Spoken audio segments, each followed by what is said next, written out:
আমি আজকে একাত্মতা ঘোষণা করছি এই কারণে, আমি আমার সন্তানের হত্যার বিচার চাই। আমি বিচার চাই, আমি বিচার চাই।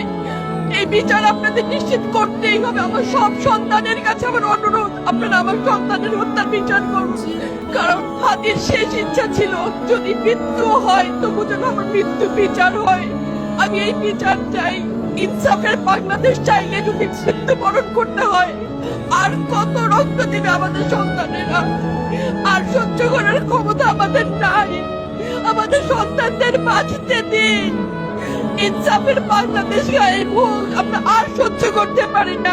প্রশাসনের কাছে, সবার কাছে একটাই মাত্র অনুরোধ, আমাদের বাচ্চাদের বাঁচতে দিন, আমাদের ইনসাফের বাংলাদেশ দিন।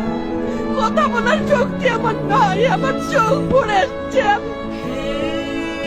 সহ্য করার শক্তি আমাদের নাই। আমাদের বাচ্চাদের বাঁচতে দিন। প্রশাসন সজাগ হবে কবে?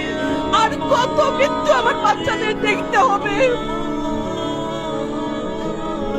আমি কথা বলতে পারছি না। আপনারা সবাই আমার বাচ্চা হাদির জন্য দোয়া করবেন, আমাদের বাচ্চাদের জন্য দোয়া করবেন। আর ইনসাফের বাংলাদেশ যেন